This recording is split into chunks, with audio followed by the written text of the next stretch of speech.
जन जन की बात की अपनी यात्रा पर हम पहुंच गए हैं झांसी। सुभद्रा कुमारी चौहान ने क्या खूब लिखा है कि बुंदेलो हर बोलो के मुंह हमने सुनी कहानी थी, खूब लड़ी मर्दानी वह तो झांसी वाली रानी थी। यह धरती मेजर ध्यानचंद की धरती है। यहाँ पर कविताएं भी खूब लिखी गई हैं। यहाँ पर साहित्य की भी परंपरा है, वीरता की परंपरा है, क्रांति की परंपरा है। तो आइए चलकर देखते हैं कि मुख्यमंत्री योगी आदित्यनाथ जी की सरकार ने पिछले 4 वर्षों में यहाँ पर विकास के कौन कौन से आयाम गढ़े हैं, आपके अपने कार्यक्रम जन जन की बात में। जन जन की बात में आज बात झांसी जनपद की। पार्कों का सौंदर्यीकरण, हस्तशिल्प कला को प्रोत्साहन, जन सुविधाओं का विकास, निराश्रित गौवंश का संरक्षण एवं उच्च मेडिकल ट्रेनिंग की दिशा में किए जा रहे उल्लेखनीय कार्य। कुशल नेतृत्व में झांसी जनपद को प्रगति पथ पर आगे ले जा रही है योगी आदित्यनाथ सरकार। एक बार बुंदेलखंड में 1700-1800 करोड़ की योजनाओं का एक बार लोकार्पण शिलान्यास का कार्यक्रम हो पाया था क्या? अगर होता तो हमारा बुंदेलखंड धरती का स्वर्ग होता, धरती का स्वर्ग बनने की क्षमता बुंदेलखंड में थी। लेकिन इसको आजादी के बाद आने वाली सरकारों ने यहाँ के प्राकृतिक संसाधनों का दोहन और दुरुपयोग अपने स्वयं के और परिवार के हित में तो किया होगा, लेकिन बुंदेलखंड के नौजवानों को रोजगार मिल सके, यहाँ की बानर बेटियों के चेहरे पर खुशहाली आ सके, हमारे नौजवानों को रोजगार मिल सके, हर खेत को पानी मिल सके और हर घर में नल की योजना आ सके। इस परिकल्पना को साकार किया है प्रधानमंत्री मोदी जी ने, और इसलिए मैं प्रधानमंत्री मोदी जी का हृदय से निवेदन करते हुए आप सबकी ओर से, देशवासियों की ओर से उनका आभार भी व्यक्त करता हूँ। आइए जानते हैं कि झांसी में लोगों के आकर्षण का किस तरह केंद्र बनने जा रहा है। अटल एकता पार्क, वॉकिंग ट्रैक, व्यायाम करने की व्यवस्था से सुसज्जित अटल एकता पार्क का निर्माण कार्य प्रगति पर। अटल एकता पार्क में लोगों को मिलेंगी कैफेटेरिया और लाइब्रेरी की विशेष सुविधाएं। जन जन की बात की अपनी यात्रा पर हम पहुंच गए हैं झांसी में और इस वक्त मौजूद हैं अटल एकता पार्क के अंदर। यह पार्क 80% बन चुका है। हमारे साथ इस पर बात करने के लिए झांसी विकास प्राधिकरण के वीसी सर्वेश कुमार दीक्षित जी हैं। सर्वेश जी, ये बताइए कि ये पार्क कितनी लागत से बन रहा है और इसकी क्या स्थिति है? इस पार्क की जो स्वीकृत लागत है 13 करोड़ है और अब तक इसमें 8 करोड़ रुपया खर्च हो चुका है और अभी इसमें काम चल रहा है, लगभग 2 महीने और लगेंगे। और इसमें जो इसके खास आकर्षण है वो एक इसमें लाइब्रेरी अंदर बनाई जा रही है, प्रस्तावित है। ई लाइब्रेरी का प्रावधान है, कैफेटेरिया अंदर इस मेन बिल्डिंग में जो सामने दिखाई पड़ रही है आपको। ये बताइए, ये पार्क बन गया है, कैसा है? तमाम बीमारियों से लोग को छुटकारा मिलेगा और यहाँ बहुत अच्छा विकास हुआ है और हम उनकी तारीफ करना चाहते हैं अपने उत्तर प्रदेश सरकार की, योगी महाराज जी की, कि काबिल तारीफ है कि बेहतरीन काम को अंजाम दिया उन्होंने। ये जो जिस पे आप चल रहे हैं, ये चलने में कैसा है? ये ट्रैक चलने में बहुत ही बेहतरीन है। EPDM तकनीक से बनाया गया है, बताया गया, और इसमें चलने में घुटनों में दर्द वगैरह कुछ भी नहीं होगा। बहुत गंदगी रहती थी इधर, जब से ये JDA के अंडर में आया अटल एकता पार्क बना, आज नंबर 1 है इंडिया का, क्या हमारे क्या UP का नंबर 1 पार्क है, होने जा रहा है ये। जब से ये बन रहा है तब से मैं इसकी गतिविधि देख रहे हैं। यहाँ पूरा कचरा खाना था और अभी इतना बढ़िया बना दिया है। ये ट्रैक खासतौर से ये झांसी में कहीं नहीं है और इससे घुटनों में बिल्कुल दर्द नहीं होता है। तो हम लोग कभी कभी इसको पैदल भी जूता उतार के भी चल लेते हैं। ये बहुत ही योगी सरकार की बहुत अच्छी उपलब्धि है और इस एरिया की काफ़ी लोगों को इससे मदद मिलेगी। कहा जाए तो ये झांसी के हृदय क्षेत्र में बना हुआ एक बहुत ही अच्छा पार्क है और इस पार्क से यहाँ की जो जनता है बहुत ही लाभान्वित होगी। जब से ये बना है पार्क बहुत अच्छा लगता है। हम लोग सुबह शाम दोनों टाइम यहाँ पर आके 1-1 घंटे करीब घूमते हैं। अटल एकता पार्क के बाद आइए अब जानते हैं हस्तशिल्प कला को किस तरह प्रोत्साहन देने में मददगार बनेगा बुंदेलखंड शिल्प ग्राम। राष्ट्रीय स्तर के हस्तशिल्पकारों को मार्केट प्रदान करने हेतु बुंदेलखंड शिल्प ग्राम का निर्माण कार्य प्रगति पर। बुंदेलखंड शिल्प ग्राम के निर्माण से स्थानीय हस्तशिल्पकारों के व्यापार को मिलेगा बढ़ावा। इस वक्त हम नवनिर्मित बुंदेलखंड शिल्प ग्राम में मौजूद हैं और हमारे साथ कुछ लोग हैं। हम उनसे जानते हैं कि इस शिल्प ग्राम के बनने के बाद इनको क्या फ़ायदा मिलने वाला है जब यहाँ मेला लगना शुरू हो जाएगा। इससे ये फ़ायदा होगा कि जो शिल्पकार होंगे, जो जैसे कि अपने जो पुराने रीति रिवाज से होंगे, आने वाले समय पे उनको अच्छा रोजगार मिलेगा और ये जो योगी जी के द्वारा बनाया गया है, इससे बहुत अच्छा निश्चय भी लिया गया था। सबसे पहली चीज़ से रोज़गार मिलेगा आदमियों को। योगी सरकार में काफ़ी अच्छा काम हुआ है कि यहाँ पर आएंगे, रोज़गार मिलेगा। जो मतलब शिल्पकार रहेंगे हमारे पुराने, उन लोग को काफ़ी सहायता होगी इससे। योगी आदित्यनाथ जी ने ये बनवाया है तो इससे हमारे बेरोजगारी ख़त्म होगी और इससे हमारे लोगों को रोज़गार मिलेगा। और ये उनके लिए हम बहुत धन्यवाद करते हैं कि उनने इस तरह का प्रोजेक्ट रखा है, इससे हम लोगों को बहुत फ़ायदा होगा। अपने हाथ से शिल्प बनाते हैं, उनको पहले ये बनाया है, ये अपना ये अर्बन हाट जो बना है, जो अपने हाथ से बना के ले आएंगे यहाँ पे। बाहर का, विदेश का आदमी जो आएगा, बाहर से आदमी आएंगे, वो खरीदेंगे। जो शिल्प जो बेच नहीं पाते थे वो, तो अब वो उनके अच्छे पैसा मिलेगा उनको और बढ़िया कमाई होगी उनकी, रोज़गार बढ़ेगा उनका। योगी जी ने बढ़िया काम करा है बनवा कर। इसमें दुकानें वगैरह जो लगेंगी शिल्प से, जो बाहर से लोग आएंगे उनको दुकानों में मतलब लगाएंगे वो लोग अपनी अलग अलग प्रकार की सर दुकानें। सरकार ने जो बहुत अच्छा काम किया, अपना हम धन्यवाद कहते हैं योगी जी को। बुंदेलखंड शिल्पग्राम के बाद अब आइए जानते हैं कि किस तरह झांसी की बदली हुई तस्वीर पेश कर रहा है दीनदयाल सभागार। 500 लोगों के बैठने की क्षमता वाले दीनदयाल सभागार का निर्माण पूरा। विभिन्न कार्यक्रमों, सेमिनार आदि के आयोजन को नई दिशा देगा दीनदयाल सभागार। तो इस वक्त हम मौजूद हैं पंडित दीनदयाल उपाध्याय सभागार में और हमारे साथ एक विदुषी जुड़ी हुई हैं।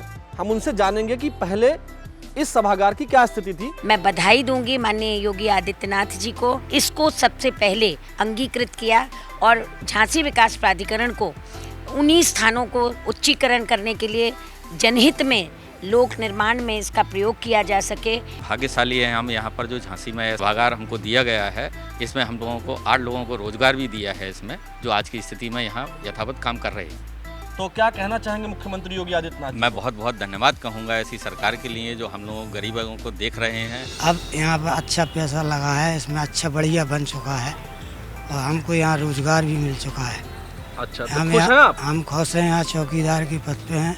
यहाँ बढ़िया काम, यहाँ सब अधिकारी लोग आते हैं, सबकी मीटिंगें वगैरह होती हैं, सब यहाँ योगी सरकार ने अच्छा काम किया है। योगी आदित्यनाथ जी की सरकार में इसका जो स्वरूप होना चाहिए एक सभागार का, उसके अनुसार बहुत अच्छे तरीके से इसको बनाया गया है और सारी जो व्यवस्थाएं जैसे फायर फाइटिंग सिस्टम है और इसका इंटीरियर है वो बहुत प्रॉपर तरीके से किया गया है। दीनदयाल सभागार के बाद आइए अब जानते हैं कि झांसी में निराश्रित गौवंश का किस तरह आश्रय स्थल बन रही है कान्हा गौशाला।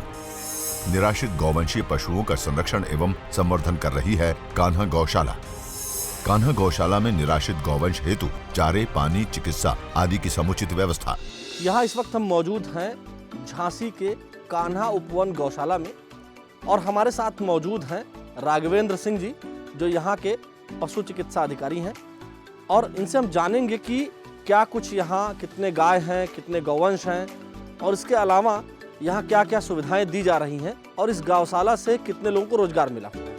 राघवेंद्र जी, ये बताइए कि ये जो माननीय मुख्यमंत्री जी की सोच है कि गौ माता के संवर्धन और संरक्षण की व्यवस्था हो, उस पर ये गौशाला कितनी खरी उतर रही है? माननीय मुख्यमंत्री जी की ये बहुत ही महत्वाकांक्षी योजना है और जो भी स्पेशली बुंदेलखंड के क्षेत्र में आवारा गौवंश की समस्या इसलिए पैदा होती है क्योंकि यहाँ ब्रीड्स की बड़ी समस्या है कि जो लो यील्डिंग ब्रीड्स हैं, जो बहुत कम दूध देती हैं, उनकी संख्या बहुत ज़्यादा है। हमारा प्रयास ये है कि पूरा गौवंश यहाँ संरक्षित हो जाए। इससे कान्हा उपवन में वर्तमान में 520 मादा गौवंश यानी कि गाय ही गायें रखी गई हैं। हम कुछ काम नहीं करते थे तो यहाँ पे हमको मतलब थोड़े पैसे मिले, उससे खर्च चलेगा हमारे घर का। तो मुख्यमंत्री योगी आदित्यनाथ जी की ये जो सोच है गौशाला बनाने की, वो कैसी है? बढ़िया। उनको क्या कहेंगे आप? धन्यवाद कहेंगे उनको। योगी जी की सरकार को हम धन्यवाद देना चाहते हैं। उन्होंने हमारे परिवार के बारे में सोचा, जो अच्छे गौशालाएं बनाई हैं। गाय की सेवा भी कर रहे हैं, मुझे रोजगार भी मिला है और पिता को पैसे भी देते हैं, पापा खुश रहते हैं। तो योगी जी की सरकार ने ये बहुत अच्छा काम किया है या कैसा काम किया? अच्छा किया है। कान्हा गौशाला के बाद आइए अब जानते हैं कि झांसी में उच्च मेडिकल ट्रेनिंग की उपलब्धता किस तरह सुनिश्चित करने जा रहा है पैरामेडिकल ट्रेनिंग कॉलेज। 403.56 करोड़ रुपए की लागत से पैरामेडिकल ट्रेनिंग कॉलेज का निर्माण कार्य प्रगति पर। रेडियोलॉजी, डायलिसिस आदि की क्लास व ट्रेनिंग से लाभान्वित हो रहे हैं छात्र छात्राएं। जन जन की बात की अपनी यात्रा पर हम पहुंच गए हैं झांसी के महारानी लक्ष्मीबाई पैरामेडिकल ट्रेनिंग कॉलेज के अंदर। यहाँ लैब में हम मौजूद हैं, कुछ बच्चे काम सीख रहे हैं ताकि भविष्य में ये जब काम सीख जाएं तो तमाम जो मरीज आते हैं उनको ट्रीट कर सकें। आइए हम बच्चों से जानते हैं कि उनका एक्सपीरियंस कैसा है इस कॉलेज के बारे में। सर, हम लोगों को बहुत ही ज़्यादा फ़ायदा हुआ है क्योंकि यहाँ पे एजुकेशन बहुत अच्छी है और फैसिलिटी भी बहुत अच्छी है। ये कॉलेज बहुत पास में है हम लोगों के और यहाँ एजुकेशन भी बहुत अच्छी मिलती है। यहाँ के टीचर्स भी बहुत अच्छे हैं। जहाँ हम लोग की पोस्टिंग लगी वहाँ के भी टीचर बहुत अच्छे हैं और सारी चीज़ें अच्छे से सिखाने को मिलती हैं। क्या कहेंगी आप मुख्यमंत्री जी को, योगी जी को? हम उन्हें थैंक यू बोलना चाहते हैं। ये जो पैरामेडिकल कॉलेज है इसके बन जाने से आपको क्या फ़ायदा हुआ? सर, इसके बन जाने से बहुत फ़ायदा सर। बुंदेलखंड में सर बेस्ट स्ट्रक्चर है सर, उत्तर प्रदेश लेवल में सर बेस्ट है सर। यहाँ के सर फैकल्टी, टीचिंग एक्सपीरियंस सब सर लोगों का बहुत बेस्ट है सर। इस मेडिकल कॉलेज के बनने से हमें ये फ़ायदा हुआ है कि हमें कहीं दूर बाहर जाके पढ़ना नहीं पड़ा और फीस का भी फ़ायदा हुआ है। अगर हम लोग प्राइवेट कॉलेज में एडमिशन लेते तो इससे ज़्यादा काफ़ी ज़्यादा फीस होती है। पढ़ाई लिखाई यहाँ कैसी होती है? यहाँ की पढ़ाई लिखाई की फैकल्टी बहुत अच्छी है, यहाँ सीखने को भी मिलता है और यहाँ का स्टाफ बहुत अच्छा है। मैं ये कहूँगा कि बच्चों को यहाँ पर बहुत फ़ायदा हुआ क्योंकि ये क्षेत्र जो बुंदेलखंड का क्षेत्र है, इस क्षेत्र में इस तरह का जो संस्थान सरकार द्वारा चलाया जा रहा है, इस संस्थान में बच्चे जो दूर दूर जाकर अपनी ट्रेनिंग्स को करते थे, पढ़ाई करते थे, उनको यहीं पर ये सारी सुविधाएं सरकार द्वारा उपलब्ध कराई गई हैं। पैरामेडिकल ट्रेनिंग कॉलेज के बाद आइए अब जानते हैं कि अत्याधुनिक तकनीक की मदद से किस तरह अपराध की तह तक पहुंचने में सहायक हो रही है विधि विज्ञान प्रयोगशाला। 35.66 करोड़ की लागत से विधि विज्ञान प्रयोगशाला का निर्माण कार्य अंतिम चरण में। 9 जून के अपराधों का फॉरेंसिक आकलन किया जाता है विधि विज्ञान प्रयोगशाला में। जन जन की बात की अपनी यात्रा पर हम पहुंच गए हैं झांसी के नवनिर्मित फॉरेंसिक साइंस डिपार्टमेंट में और इस डिपार्टमेंट में बहुत सारी चीज़ें होती हैं जिसकी जानकारी यहाँ के साइंटिस्ट को है।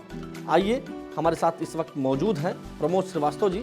हम उन्हीं से जानते हैं कि यहाँ क्या कुछ होता है। प्रमोद जी, आप ये हमें बताइए कि यहाँ क्या क्या चीज़ें होती हैं। देखिए, उत्तर प्रदेश सरकार की बुंदेलखंड क्षेत्र की ये लैब है विधि विज्ञान प्रयोगशाला। ये 20 श्रेणी की लैब है और सरकार द्वारा यहाँ 12 अनुभाग स्वीकृत किया गया है और जिसमें से वर्तमान में 2 अनुभाग क्रियाशील हैं। ये उत्तर प्रदेश सरकार संसाधन, उपकरण, प्राथमिकता पे यहाँ उपलब्ध करा रही है। मैं यहाँ अंडर ट्रेनिंग साइंटिस्ट हूँ। अच्छा, आप हमें ये बताएं कि यहाँ क्या करते हैं आप? जी, यहाँ पे ये देखिए इंस्ट्रूमेंट देख रहे हैं, वीडियो स्पेक्ट्रल कंपैरेटर। इसमें क्या होता है, करेंसी नोट्स और पोस्टल स्टैम्प्स, पैन कार्ड्स, जितने अन्य सिक्योरिटी डॉक्यूमेंट्स जैसे कि पासपोर्ट हो गया और अन्य चीज़ें, ये भी एविडेंस आते हैं, हैंड राइटिंग का एनालिसिस, सिग्नेचर वगैरह, इसका कंपैरिजन किया जाता है। यहाँ पे मैं NDPS एक्ट के अंडर में जितने भी क्या कहते हैं आपके नशीले पदार्थ और गांजा, चरस, ये सब आते हैं, इनका एनालिसिस करते हैं। सर, यहाँ पे हम NDPS के केसेस करते हैं, जैसे कि उसके अंडर में अफीम, स्मैक, चरस, गांजा और डाइजीपाम और अल्प्राजोलम, ये जो कि नशीले पदार्थ होते हैं, इन सब का हम टेस्ट करते हैं TLC के थ्रू। क्या कहना चाहेंगे मुख्यमंत्री योगी आदित्यनाथ जी को? उनका बहुत दिल से धन्यवाद देना चाहेंगे। बुंदेलखंड रीजन में देसी शराब ज़्यादा आने की वजह से लोगों की डेथ हो जाती है, तो इसके लिए हम लोग क्लोरल हाइड्रेट, डिनेचुरेंट्स वगैरह जो हैं वो सब टेस्ट लगाते हैं। माननीय मुख्यमंत्री योगी आदित्यनाथ जी हैं, तो उन्होंने मतलब बहुत ही अच्छी उन्होंने सोच के हिसाब से उन्होंने ये लेबोरेटरी जो ऑर्गेनाइज की हैं यहाँ पर। ये सैंपल रखे गए हैं, ये सुराग के सैंपल और ये यूरिया के सैंपल रखे गए हैं। इसको हम लोग पहले सीक्वेंस वाइज काट के देखते हैं कितना क्या डेंसिटी है, फिर उसकी डेंसिटी, उसके अलग स्पेशली इंस्ट्रूमेंट रखे गए हैं, उसके थ्रू इसकी डेंसिटी देखी जाती है कि कितनी मिलावट है, कितना क्या है। जन जन की बात की अपनी यात्रा पर हम झांसी आए। हमने पाया कि यहाँ पर मुख्यमंत्री योगी आदित्यनाथ जी की सरकार ने यहाँ की सांस्कृतिक विरासत को बचाने के लिए बहुत ही अद्भुत कार्य किए हैं। जनता उसकी प्रशंसा कर रही है। सांस्कृतिक विरासत के अलावा जो यहाँ की मूलभूत समस्या थी, रूखा, सूखा, भूखा, पानी और पलायन, इन समस्याओं को दूर करने के लिए भी जो काम हुए हैं 4 वर्षों में, उससे जनता प्रसन्न है। तो हमारी यह यात्रा यहीं तक रही। आपसे फिर मिलेंगे अगले अंक में, तब तक दीजिए हमें अनुमति।